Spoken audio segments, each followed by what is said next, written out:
Olá, pessoal.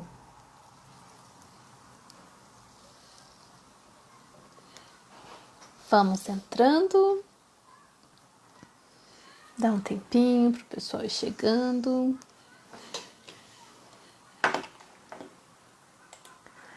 Tudo bem por aí? Oi, tudo bom, Gi? Ô, Glícia, tudo bom, Glícia? Oi, Xiomara. Oi, Cíntia, tudo bem? Deixa eu só desligar aqui. Oi, Télia. José, boa noite, pessoal. Vamos entrando. Vamos filosofar hoje. Oi, Márcia. Crises existenciais. Quem nunca as teve? Hã? Tudo bom, Elisa? Elis, tudo bem? Crises existenciais, vamos falar delas hoje. Muito bem. Então, uma das principais questões que eu quero... Cadê? Aqui. Oi, Thaís. Uma das principais questões que eu quero abordar aqui hoje sobre esse tema é explicar um pouquinho o que eu entendo e o que eu vivencio como crise existencial. Não é nada teórico, não, assim, nada... não tenho, como posso dizer, autores para falar, então vai ser aqui hoje é uma live extremamente pessoal, do fundo do meu coração, né?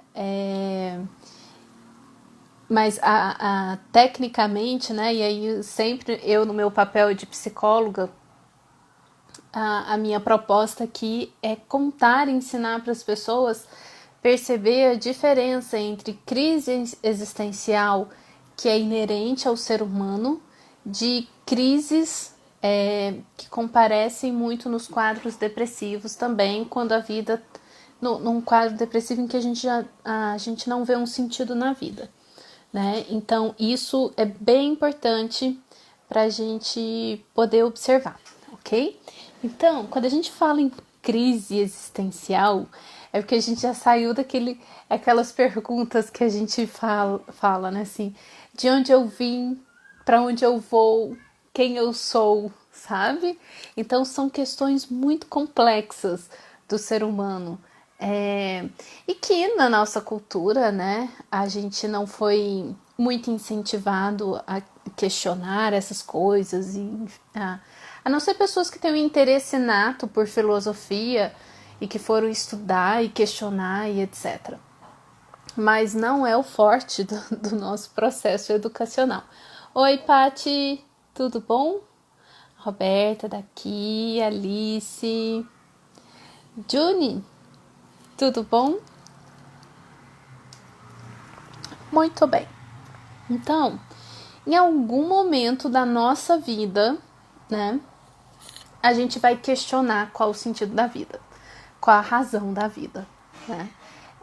Algumas pessoas têm crises existenciais muito novinhos. Eu acho que eu já nasci em crise existencial, querendo saber quem eu era, por que eu era diferente. E diferente não no sentido do aspecto do autismo, de perceber diferente, mas de perceber as pessoas são diferentes. Nossa, aí tem esse nome, personalidade, o que faz com que eu seja eu e que não seja igual a fulano, e essas questões todas. Oi, Ellen, tudo bom? O Paulo também, tudo bem?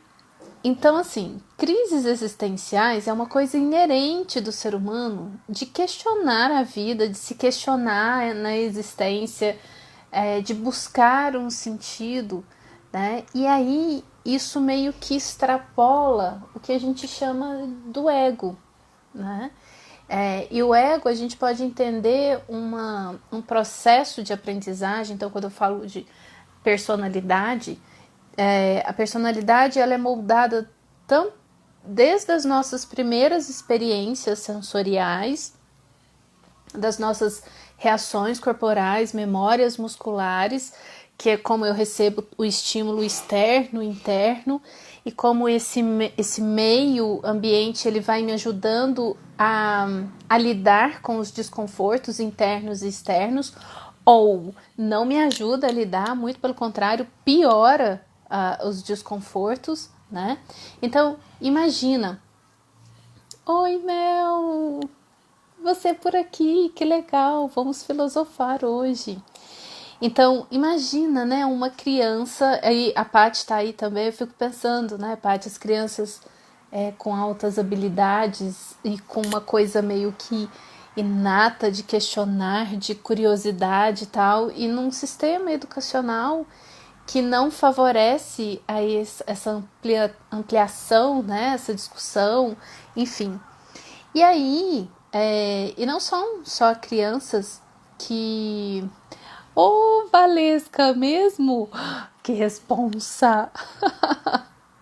Mas que bom, fico feliz, né?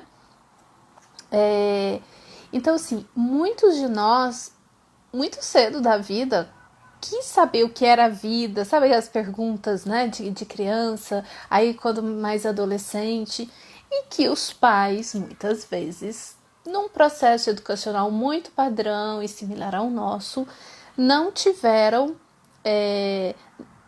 não foram estimulados, né? E aí, não, menino, que pergunta, uma pergunta dessa numa hora dessa, né? Então a gente não foi alimentado nisso.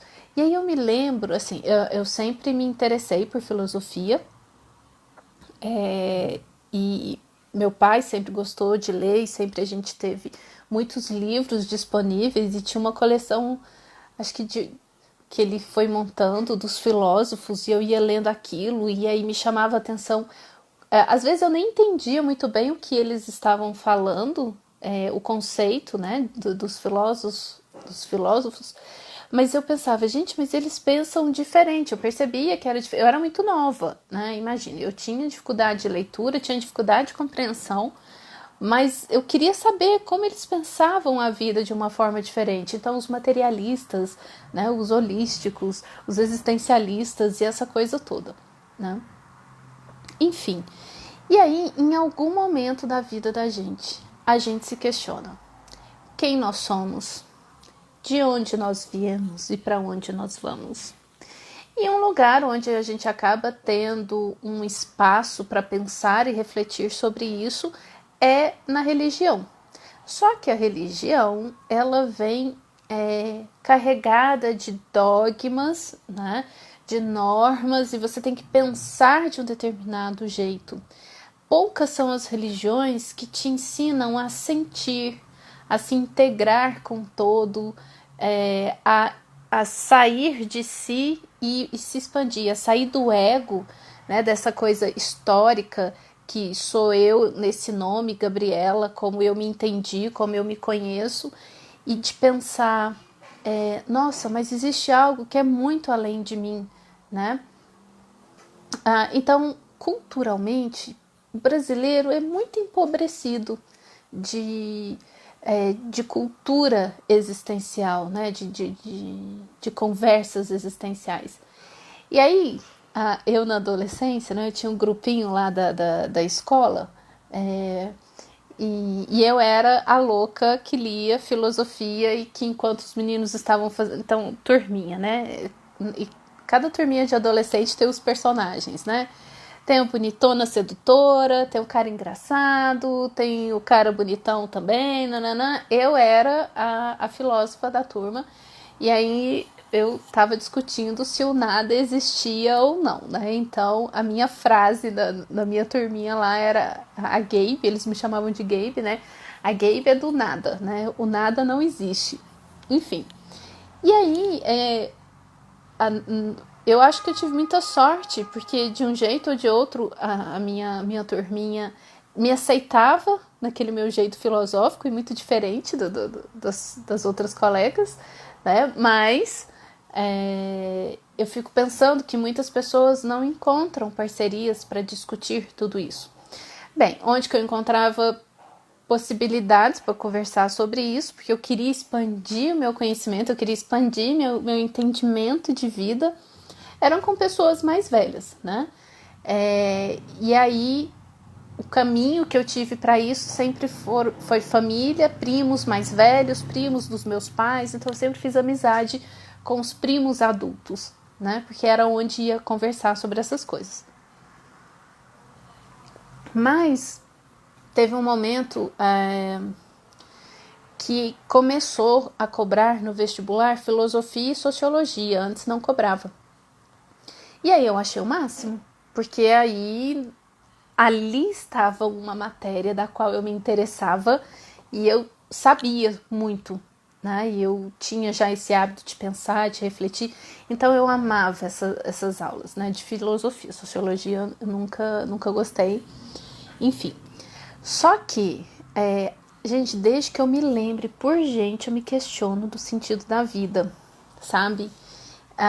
E quando eu pensei no meio militar, entrar para o meio militar, eu via ali o meu ideal romanceado era a ideia de vivenciar algo maior do que meu ego, né? Eu queria servir a algo muito maior. Eu sou de família espírita, sempre tive envolvimento com questões religiosas, sempre participei de trabalhos voluntários, né? E essa vivência trazia muito sentido para mim, né? Até então no entendimento daquela religião na qual eu fui educada. E aí, quando eu comecei a me interessar pelo meio militar, eu pensei, caramba, né? Eu fiz um curso de política e estratégia. Eu tenho especialização em política e estratégia, e aí eu via muito essa coisa, né? Eu levava muito assim, no ideal mesmo, romanceado, o desenvolvimento do bem comum, social e etc.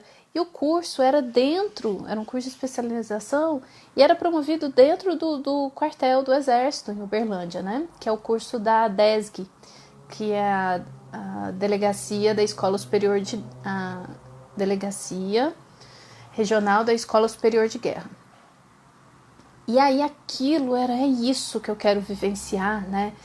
E eu via atenção seletiva, né? Eu via o Exército, né, lá em Uberlândia promovendo projetos sociais, usando o espaço do quartel para aulas de reforço, de esporte e tal. E eu falava, é isso, né? E aí eu vi naquilo ali o sentido da minha vida. Que foi o que me deu garra, motivação para estudar, por exemplo, para a Marinha. Acabei escolhendo a Marinha porque o concurso entre as Forças Armadas era o que selecionava, né, era um concurso muito específico, era Corpo de Saúde da Marinha e a função era psicólogo clínico. Tinha uma outra prova que era para cargo de psicólogo organizacional. Então, em função disso, eu escolhi a Marinha. E isso me movia, né? O servir à pátria, o servir ao outro, ao contribuir com o bem comum, com o desenvolvimento da sociedade. E aí eu sempre precisei de sentidos ampliados para me mover. Quando eu me perco no meu ego, no dia a dia, na rotina e na coisa de sobrevivência, que é trabalhar, ganhar dinheiro para pagar a conta, e essa rotina padrão materialista, consumista, eu perco completamente o sentido. Aquilo não me move, eu não consigo ter energia para aquilo, eu não consigo ter interesse. Se eu não tenho interesse, se não faz sentido para mim, eu não consigo executar algo. Né? E aí, pensando nessa possibilidade de servir a algo maior do que eu, profissionalmente, associado com a questão de sobrevivência, porque eu precisava, né, de uma boa profissão, com um bom salário, enfim, desejava isso, entrei para as Forças Armadas. E aí eu falo que a minha vivência foi de esposa traída, né? Porque eu entrei no ideal, numa relação, eu estou aqui para servir, né? Então, eu sou uma grande executora, me fala que eu tenho que fazer que... E aí eu imaginava projetos, né, comunidade, eu pensei, eu me voluntariei para ir para Belém, porque tinha as comunidades ribeirinhas, sabia que a Marinha fazia esse trabalho e tal. E aí eu queria servir a algo muito grande, né? Mas você chega nas Forças Armadas e assim, sendo muito de coração aberto aqui, não é servir a pátria, não é servir ao bem comum, não é servir a sociedade, né? As Forças Armadas, Marinha, Exército, Aeronáutica, elas nada mais são do que uma representação da sociedade, né? É um nicho ali, juntou as pessoinhas e vão ser representadas. Então, tudo que a gente tem fora da sociedade, no meio civil, a gente vai ter lá dentro. E, na verdade, o que a gente tem lá é uma instituição com uma cultura muito adoecida, e que, na verdade, era servir aos egos de quem estava nos cargos acima e interesses pessoais. Muito rápido eu percebi o sistema institucional, a cultura institucional daquilo, e caramba, foi uma frustração monstra, assim, sabe? Aquela ideia de que quando você casa e aí em poucos dias você percebe que a pessoa que você achava com quem você estava casando não é ela. E eu falei, caramba, e agora, né? Mas 5 anos estudando para um concurso, entrei, não posso desistir. Enfim, vamos lá, vamos experimentando. E assim foi passando o tempo. E eu sempre, minha mente sempre inquieta, criando ideias, criando propostas, criando projetos, criando coisas que pudesse fazer sentido eu estar ali, apesar de servir ao dia a dia, rotina que para mim era inútil, né, que é burocracia em cima de burocracia e mais burocracia criada por incompetência de outros, e aí cria uma outra função para vigiar essa. Caramba, perdeu completamente o sentido de estar ali, de ser psicóloga naquele espaço, porque nem psicologia ali eu conseguia fazer, porque eu já estava sobrecarregada de outras funções. Então, assim, eu sempre estou me questionando o tempo todo qual o sentido da minha vida, né? E recentemente, há 2 semanas atrás, eu entrei num momento de questionamento intenso. E claro, acho que muitas pessoas vão vivenciar isso. A gente não pode desconsiderar a questão da quarentena, do isolamento social, que colocou a gente num lugar, numa situação que não tem como você não questionar a sua vida. Não tem como você não questionar o que estava te movendo, pelo que você estava indo. Porque, gente, pensa, a gente cresce na escola e a coisa mais importante na escola é tirar nota, sabe? É tirar nota, você tem que ser bom. E aí já é um movimento muito distorcido, porque não é um processo de aprendizado, de crescimento do ser. É você desenvolver, Ctrl+C, Ctrl+V. Não é desenvolver raciocínio abstrato. Não é você desenvolver funções executivas, de planejamento, de execução, de criatividade. Escola não é isso. Você tem que aprender coisas que o seu cérebro não está amadurecido para aquilo ainda, né? Então, é um estupro mental aquilo ali, sabe? Mas você cresce, né, de um modo que o importante é tirar nota, porque o sentido da sua vida é passar no vestibular, né? No Enem, essas coisas.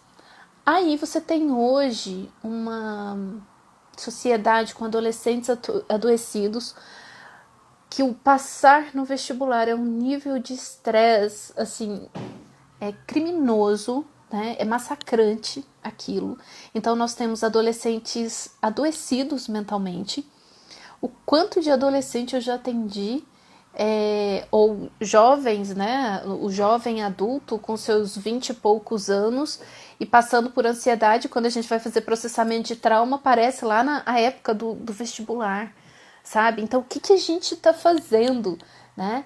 E aí, assim, eu espero que tenha pais e mães aqui, porque aí, o que eu vejo? Eu tinha muitas dificuldades de aprendizagem. Eu frequentava aula particular de português, de matemática, reforço de física, não, era tanta coisa, e aí eu tirava um 5, né? Tirava um vermelho. Caramba, mas eu tinha me esforçado tanto, né? Então, qual era o sentido daquele esforço? E aí, e o adulto se frustrar. Por quê? Como é que isso chega para a cabeça do pai e da mãe que foram criados nesse sistema? Caramba, você tirou um 5, você vai passar fome na sua vida, porque o mercado não absorve pessoas que têm um currículo ruim, isso é péssimo pro seu currículo. Oh, meu Deus, é uma pessoa, sabe? E o esforço, né? E as outras coisas de criatividade e soluções de problemas, enfim, ok? Então, a gente massacra, a gente mata qualquer resquício de filosofia, abstração, o sentido da vida, né? Nós não somos criados para valorizar isso. Adoro seus questionamentos sobre o sistema educacional. Vivo questionando, mas normalmente estou sozinha nessa. Questiono absurdamente, porque assim, aquilo não desenvolve nada nem ninguém. Que no final das contas, passar no vestibular não tem sentido nenhum. Nenhum. Isso, Patrícia. Aí começam os processos depressivos, né? Porque aí a pessoa não foi preparada, a escola deveria preparar a pessoa para a vida, né? Aí a pessoa não foi preparada, teve um ensino de Ctrl+C, Ctrl+V, né? Que é toma informação e reproduz, não foi ensinado a pensar, questionar, etc, etc. Aí você entra na faculdade, né? Que é outro processo, outro sistema de aprendizagem ali. E aí a criança, né? Porque é um adolescente de 17 anos, cada vez mais imaturo, à medida que o tempo passa. Há muito tempo atrás, 17 anos, o cara já era adulto, né? Hoje em dia, com 17 anos, ele é uma criança. E aí que tem que escolher uma profissão.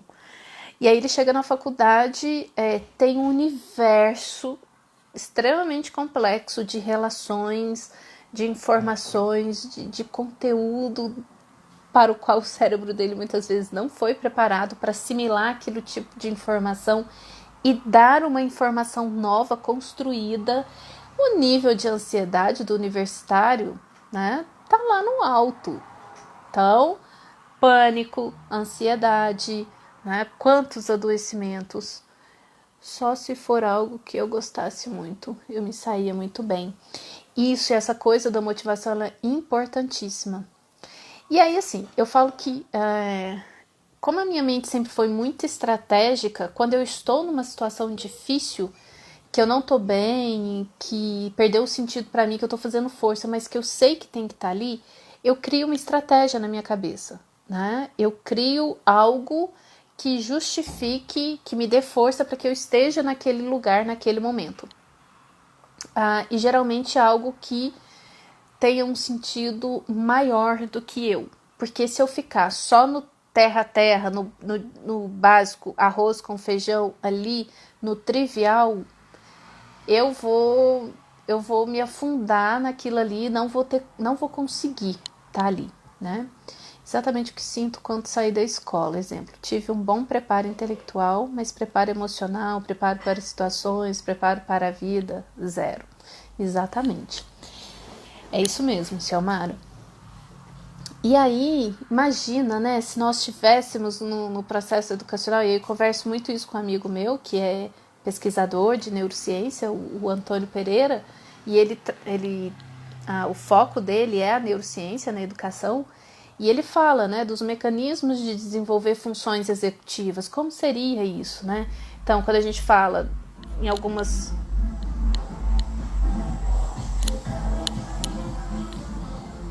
Ok. Gente, a minha rua é muito movimentada. Eu tô vendo mecanismos de eu colocar um isolador, sei lá, de som, meu sonho de consumo. Bom, aí tava conversando com o Antônio, né? Então ele fala, imagina se nas escolas fossem promovidos debates, né? Então, debates. Você tem que defender uma ideia e tal. Vocês já participaram de debate? Eu participei de alguns na faculdade, não na escola, na faculdade. E aí, quando você pega aquilo, é muito acalorado tal. E ele fala, o debate é a base ali, muitas vezes, para as questões sociais e relacionais, de você defender uma ideia, atacar a ideia do outro e não atacar o outro, que é o que hoje a gente vê, né, nas redes sociais, em questões políticas, as pessoas atacam a pessoa e não a ideia da pessoa. Então, no exercício de debate na escola, na faculdade, deveria ser na escola, né? Num processo de desenvolvimento cerebral, ali você tem a possibilidade de trabalhar a regulação emocional, controle inibitório, você tem que esperar a vez do outro falar, você tem que respeitar a ideia do outro, depois você troca os papéis e vai defender a ideia do outro também, flexibilidade cognitiva, né? Meu Deus do céu, o que a gente está fazendo? Na escola, nada disso. Muitas vezes na faculdade as pessoas se sentem tão frustradas com o curso por não verem sentido na sua escolha, que também não é trabalhado, né? Primeiramente, né? Isso é um questionamento meu. As pessoas, isso é muito no Brasil. No Brasil falta mão de obra técnica, ok? Então, imagina uma pessoa, né? Hoje é mais comum das pessoas buscarem uma segunda formação, graduação. Por quê? A gente escolhe muito cedo, quando a gente não tem noção de vida, ok? Que seria muito bacana a pessoa sair do ensino médio, ter uma experiência profissional, de trabalho, de ganhar o dinheiro dela, de independência, que é o que acontece, por exemplo, nos Estados Unidos. Com 16 anos, o menino já está fora da casa de pai e mãe, tá trabalhando, conseguindo o dinheiro dele e tal. Aquilo vai trazer vivência, maturidade de vida, autopercepção, autoconhecimento. Porque aí, quando ele já estiver mais maduro e for escolher uma formação, uma graduação, vai fazer mais sentido para ele, né? A maioria de nós escolheu em função de família, né? Histórico de família. Gente, assim, na Marinha tem o serviço militar obrigatório para os homens, os médicos, né? Então, o menino fazendo faculdade, formou, vai ter que cumprir lá 1 ano de serviço militar obrigatório. E aí, assim, caramba, eram pessoas em sofrimento. E eu sempre tenho interesse em conversar com as pessoas, saberem como elas vivenciam determinada experiência e tal. O que eu ouvi de médico ali, falando que a medicina é só uma profissão, que ele gosta da medicina, mas ele detesta os pacientes. Eu pensando, então eu acho que você tá na profissão errada, né? Ou, não, isso daqui foi pro meu pai, mas já tô aqui mesmo, né? Como é que não faço? Tem que executar. Então ali, quanto pressão de família e quanto não olhar para o ser, né? Para a pessoa, para o existencial. Eu sou de uma linha existencial da psicologia, né? Tanto psicodrama, fenomenológica existencial, e a Gestalt terapia. Então a gente vê o fenômeno e a gente entende o ser humano construindo a sua existência, né? E aí assim, a gente tem Sartre nessa história toda falando que o homem, ele é livre para escolher, né? Ele cria a sua existência. Tem uma frase muito famosa agora que fugiu aqui, do Sartre. Não lembro se é na Holanda ou na Finlândia, que vi que as escolas trabalham inteligência emocional desde a educação infantil. Imagina uma maravilha. Sim, nos Estados Unidos já é assim. Desde o primário, molequinho lá de 4, 5 anos, ele tá tendo aula de educação emocional. E tudo que isso que eu já falo aqui para vocês, quem acompanha o trabalho sabe, né? De localização das sensações corporais no corpo, né? O que aquela emoção significa no corpo, qual a função dela evolutivamente, como eu regular aquilo, né? Menino de 5 anos sabe localizar, identificar, nomear, ok? No Japão, por exemplo, faz parte do currículo escolar deles. Eu vi um vídeo, gente, nossa, falei, caramba, olha isso. O que era a escola? cada sala da escola era uma representação de um cômodo da casa. Então eles tinham aula de culinária, eles tinham aula de limpeza de casa, produtos que usa, formas de fazer. Isso é treinamento de funções executivas, de vida diária. Tudo que um autista tem dificuldade de fazer. Economia, arrumação de casa, limpeza. Gente, é isso. Isso é educação. Você preparar a pessoa para a vida e não para cópia e reprodução de informação, ok? Muito bem. Aí, o que acontece? Eu vivo em crises existenciais, que é um ciclo, né? Em algum momento eu percebo que aquilo que está me movendo perdeu o sentido. Seja de um trabalho, seja de um projeto, está precisando de alguma melhora, não estou vivenciando a amplitude da coisa. Aí eu sinto um momento de muita introspecção, eu sinto tristeza, eu fico bem down mesmo. Só que isso não é depressão, ok? Eu vou explicar a diferença de uma crise existencial inerente do ser humano e uma crise existencial num processo depressivo, ok? Então, tem um momento que a gente se coloca e a gente tem que começar a questionar. E aí eu comecei, estava nessa coisa da quarentena, e afetou financeiramente muitas situações. Eu estava com um projeto profissional, eu tinha chegado... Tem 8 meses que eu tô em Goiânia, estava começando a divulgar o consultório, tive que repensar os projetos que eu estava trabalhando, em função da questão financeira, tive que abraçar uma função mais técnica que eu já não queria tanto, porque eu precisava daquele financeiro. E aí isso começou a gerar uma insatisfação, e eu, conversando com meu esposo, falei, eu não estou satisfeita. Tem alguma coisa que não tá fluindo, eu não tô satisfeita, porque eu começo a fazer força demais para fluir, né? E aí, uma vez eu aprendi com meu irmão é engenheiro, e aí eu pedi para ele me ensinar a trocar pneu de carro, né? Porque se um dia eu precisasse, eu saberia trocar. E aí já comecei errado, porque eu não conseguia nem desparafusar a roda, né? E ele falou, pode parar que tá errado, vou te ensinar a técnica dos 3 T's, a teoria dos 3 T's, TTT. Tudo tem uma técnica. Quando você tá fazendo força demais, pode parar porque tá errado. Nada na engenharia foi feito para você fazer força. Se você tá fazendo força, você está usando a técnica errada. E aí ele falou, você não tem força no seu braço, então você vai precisar de uma alavanca, a gente vai ter que providenciar uma extensão para você poder conseguir desparafusar sem fazer força, porque se for pela força você não vai conseguir, você está usando a técnica errada.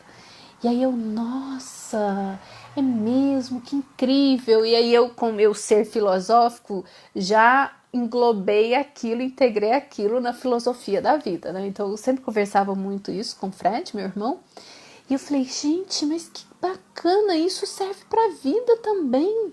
Então, aí eu comecei a fazer muitas associações e pensando, claro, quando a gente faz muita força numa situação, é isso. A gente está fazendo muita força porque está errado. Nada na vida foi feito para se fazer força. Só que a gente não foi ensinado a perceber isso. Porque nós somos uma geração, a minha geração, a geração para frente, e ainda, né, a gente ainda vive nesse mesmo esquema, que é o paradigma da sobrevivência, da instabilidade, de uma geração não muito distante dos nossos avós e bisavós que passaram muita fome, período de pós-guerra, enfim. Então, a gente vem com esse nível de estresse nas nossas informações genéticas, né? Então, muitas coisas fazem parte da gente, que a gente vivencia medos nas memórias celulares que a gente traz, ok? Daí, eu comecei a pensar isso, olha só, quando a gente faz força demais, tá errado, para porque alguma coisa não tá encaixando, tô usando a técnica errada. E isso é muito interessante, e aí é uma coisa que eu convido vocês a experimentar, que é o seguinte: a gente tem uma espécie de termômetro interno, ok? O nosso cérebro é uma máquina de sobrevivência. Muitas vezes, o que vai chamar mais atenção são ameaças, né? Então, que vai gerar tensão, ansiedade, dispara o coração e aquela coisa toda. E isso é o mecanismo de sobrevivência. Que nós não fomos ensinados a conhecer isso, e isso faz parte da educação emocional e regulação emocional.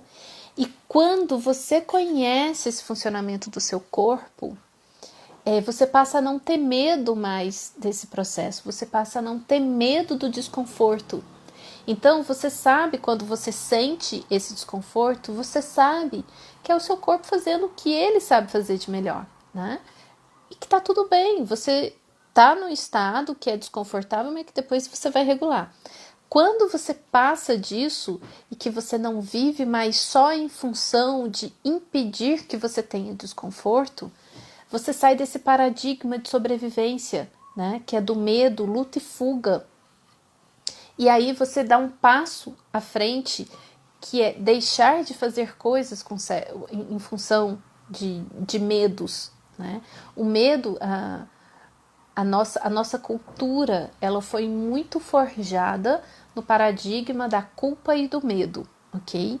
E isso tem a ver com questões políticas muito intrincadas na religião, porque há um tempo atrás, na humanidade, quem exercia um papel de poder era a religião. Então tinha que ter mecanismos de controle. E esses mecanismos de controle eram medo e culpa. E como nós não fomos ensinados a questionar essas questões, justamente por que a gente não é ensinado? Porque se você começar a questionar essas coisas da vida, você não vai mais sofrer o efeito disso e você vai ser uma pessoa livre, ok? Para fazer as suas coisas e não tão sob o controle o efeito da culpa e do medo. Então aí quando você para analisar por que eu estou fazendo força demais? Caramba, você vai perceber que ali tem componente de medo e culpa. Medo de rejeição, medo de não ser aceito, medo de passar necessidade. Essa história dos antepassados de escassez e violência hoje impede o desenvolvimento dos potenciais. Nem se vê os potenciais. Exatamente, Patrícia. E por isso que eu falo tanto da constelação familiar, porque na constelação familiar a gente consegue trabalhar essa coisa que é sistêmica, que é para trás. Ah, mas não tem bases científicas. Meu bem, seguinte, experimenta, depois você vê, né? Tem coisas, a ciência não explica tudo. E ela não vai conseguir. Tem coisas que só vão sendo explicadas muito para frente. O que não significa que se a ciência não explicou, não funciona, ok? Mas claro, existem profissionais e profissionais, né? Então, recomendo que seja um profissional referendado. Exatamente, a epigenética, exatamente isso. E aí, se a gente não resolve essas questões dos antepassados, tem muitos medos e forças que a gente está fazendo hoje em função disso. Aí começam crises existenciais e com bloqueios de crenças limitantes e a gente não consegue ir para frente, tá? E nesse não ir para frente, de eu não desenvolver um potencial, o que começa a acontecer? Eu vou me sentindo impotente. Quando eu começo a vivenciar algo na minha vida, eu olho aquele contexto e aquilo é demais para mim. Minha autoestima é baixa, é fragilizada, minha autoconfiança é fragilizada. E aí, de repente, você fala, não dou conta disso. Eu tenho que fazer essa mudança na minha vida. Eu tô aqui eu não quero estar, aqui é sofrido, aqui não tá bom. Então, mas eu quero ir para lá. Só que para lá eu tenho que construir tudo isso. Não dou conta. Aí, quando a gente entra nesse mecanismo de se sentir preso no labirinto, sem saída e com sensações de impotência, é onde a gente começa a entrar num quadro depressivo. Que, como eu posso dizer, a base cognitiva, tá, da depressão, ela é assim, eu tenho que vivenciar isso, eu tenho que encarar isso, isso eu não quero, isso eu não aceito, isso eu não admito, não vou vivenciar isso. É muito de uma frustração, de uma não aceitação de algo, ok? Mas que no momento eu não me sinto em condições de romper com isso daqui que eu tô vivendo. Se eu não estou conseguindo romper com isso que eu estou vivendo, alguma coisa tá ali que tá além da minha capacidade perceptiva de entender. Então eu preciso buscar ajuda para isso. E aí é constelação familiar, é terapias de processamento de memórias e traumas, é terapias holísticas, energéticas, tá? Por quê? Porque nós somos complexos demais. Nós não somos só cognição, nós não somos só corpo, ok? E aí o que é interessante da crise existencial? Quando você não... Mamãe entrou? Sua mãe não vive... Ai, entrou! Oi, mãe! Mamãe hoje está em Brasília. Mãe, o Fred também tá aí, me assistindo? Tô falando dele aqui, agora eu fiquei nervosa. Beijo. Obrigada por avisar, Camilo.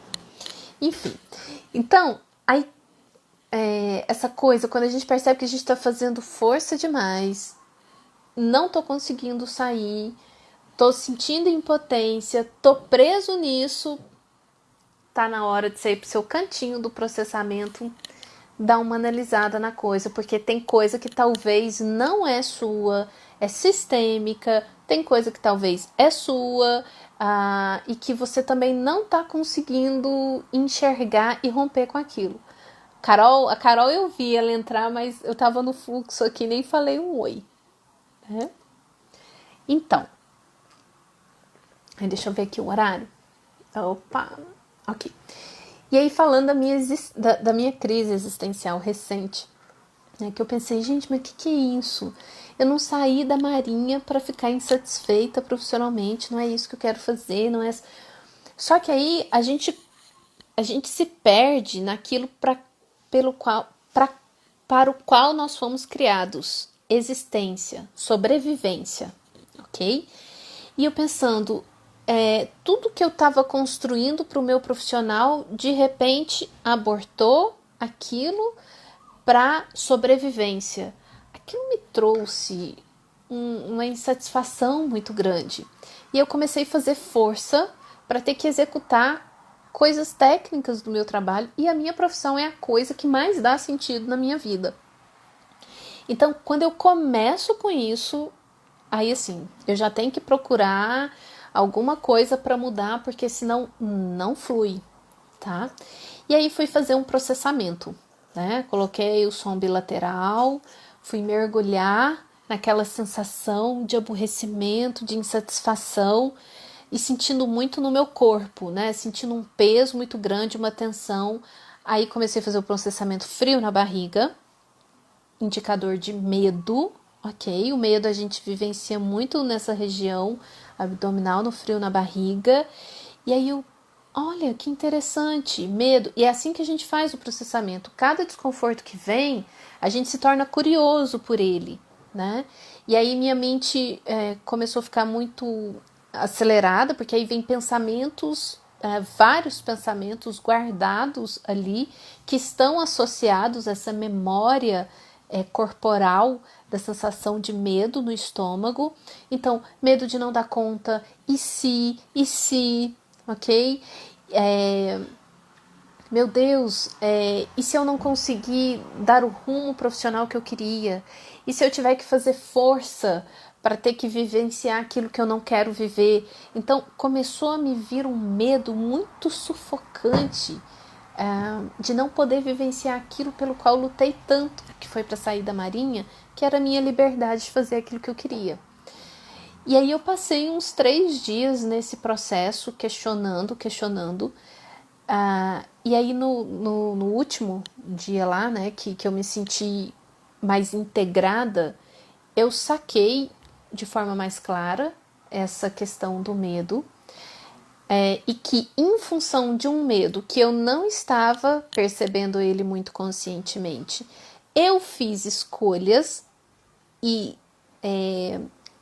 peguei serviços, trabalhos técnicos que não eram o meu foco, mas em função do medo, né, eu estava sob o efeito, sob controle do medo, ali um medo inconsciente, e que aí eu percebi que eu entrei no mecanismo de sobrevivência pelo medo e de algo que não está acontecendo, porque assim, profissionalmente, graças a Deus, para a psicologia,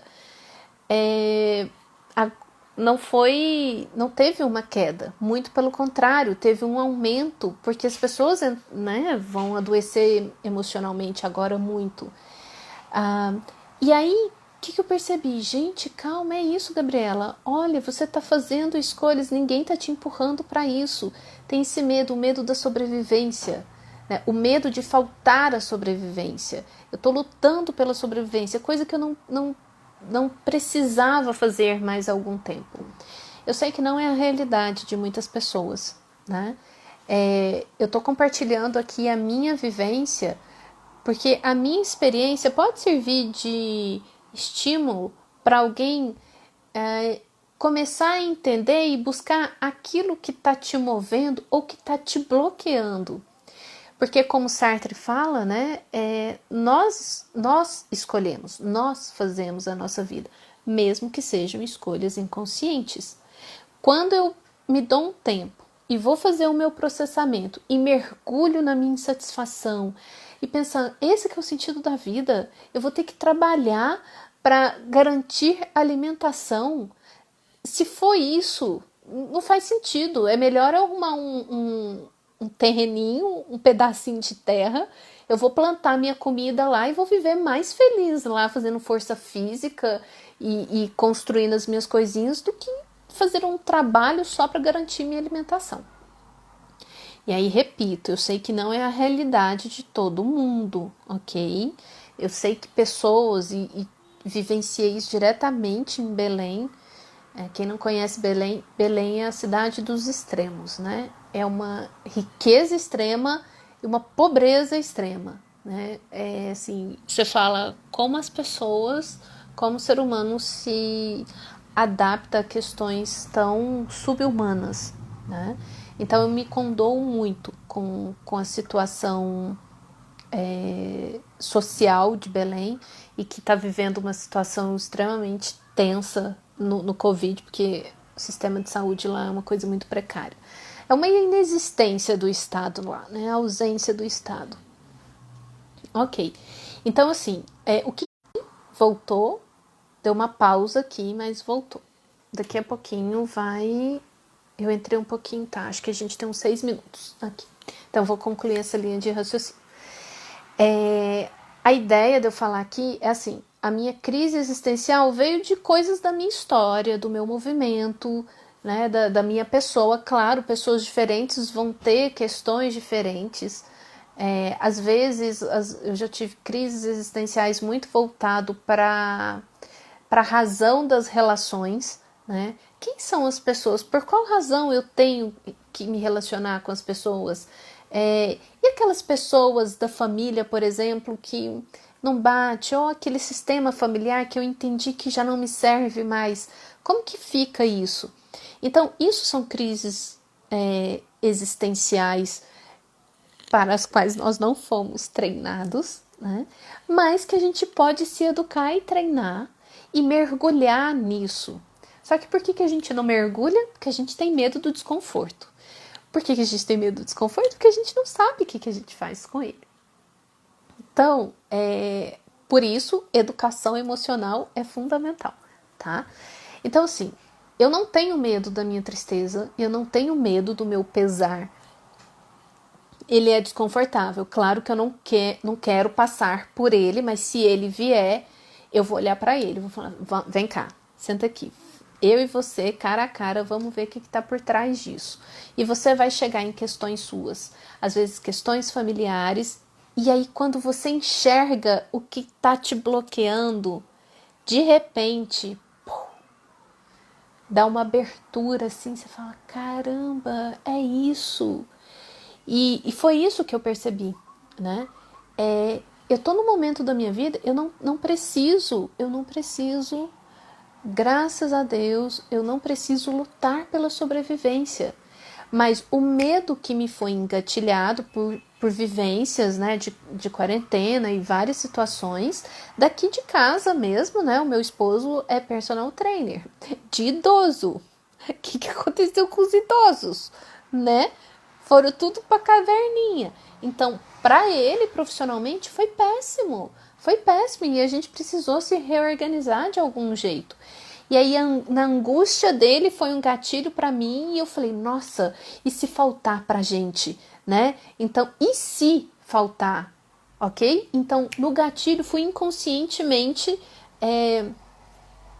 Esposo, não sabia que tinha casa. Pois é, menina, olha que coisa. Outro dia eu conto essa história. Né? Não casei oficialmente, não acho que tem necessidade. Mas reencontrei uma pessoa outro dia. Uma história curiosa essa. Estou passando por muitas dessas coisas agora. Pois é, Marcelo. Então, olha só. O que eu te convido a fazer? Eu vou postar... Procura o seguinte, deixa eu escrever aqui. Lá no YouTube, você vai procurar EMDR, a música Simplicity. Eu não sei como escreve Simplicity. Agora, Simplicity. Eita, Simplicity, aqui. EMDR Simplicity. Ó, coloquei. Vocês vão procurar essa música lá no YouTube, EMDR Simplicity. É uma música extremamente agradável. Também tem no... Quem sabe aí... Não sei... Tem no Deezer e no Spotify desse autor, desse artista, né? É uma música que tem um som bilateral e esse som bilateral é o que faz o estímulo de processamento de informação, que foi o que eu usei. Esses questionamentos, eles são ótimos. É isso que eu tô falando, né? Não é para ter medo. Eles trazem transformações na vida da gente. Eles trazem mudança. Então, é o que eu sempre explico sobre a tristeza. Quando a gente se recolhe, introspecção, e eu nas minhas crises existenciais vivencio muito isso. Não é um convite para ação esse momento. Então, a gente sente uma desenergização. Mas é um momento de introspecção e que você quer ficar ali. É o seu cérebro processando informação para tentar reformular e se recolocar numa nova realidade. Numa realidade interna, de uma percepção diferente, de informações que você antes não sabia, ok? E qual é a diferença de uma crise existencial que a gente perdeu o sentido atual da vida para uma crise de falta de sentido na depressão? Porque na depressão, você não vai ter só a falta de sentido.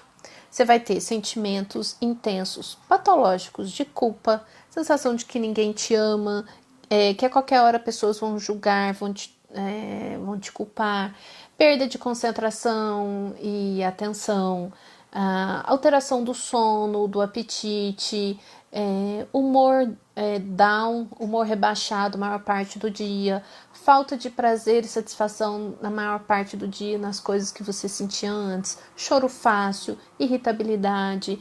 Isso tudo é sintoma de depressão. Que na crise existencial, ela é aguda, ela acontece, mas não tem esse pacotão todo ali envolvido. E a depressão se arrasta, né? Na depressão, você acorda e pensa, para que eu vou levantar? Vou viver tudo de novo? Para não sei o quê? Numa crise existencial, você pode até ter esses questionamentos, mas não é essa vida que eu quero, ok. Mas você está num trabalho de busca. Na depressão, você tem um pacote de sofrimento que se arrasta já há bastante tempo. O diagnóstico é no mínimo 2 semanas, imagina, né? Só não pode paralisar. Após isso, precisamos reagir. Exatamente. Buscando uma motivação nova, uma coisa nova e começando pequenos passos, que seja desde mandar mensagem para uma pessoa, marcando uma reunião, fazendo um orçamento de alguma coisa, ainda que não tenha condição de pagar agora, ok? Como saber qual sentimento de desconforto físico se refere? Como você estou frio na barriga e medo? A Fiadap, como é que é? Ah, é a filha da tempestade? Não, não sei. Não, não é a filha da tempestade, porque qual que é o seu nome? Então, isso é o que geralmente eu ensino na regulação emocional. E aí no workbook tem todo esse material, tá? Gente, o workbook já está à venda. Quem tiver interesse, entre em contato comigo diretamente, ok? Que tem exercícios, tem o mapa corporal das emoções, que eu falo dessas questões. Ele é bem intuitivo, o workbook é um livro de tarefas, tá? Tristeza é importante o crescimento. A questão é que culturalmente nunca foi aceito. O que nunca nos informaram é que faz parte da nossa vivência. Exatamente, Paula. E aí no workbook eu falo sobre isso. Tem no meu aqui eu tenho um vídeo que eu falo sobre regulação emocional e eu falo das emoções. Pode procurar, viu? O Fiadap. Fica estranho, uma pronúncia estranha isso. Em testes de pseudo-palavras eu sou péssima. Ok. Valeria uma live sobre suicídio, que tanto pode emergir na depressão quanto nas crises.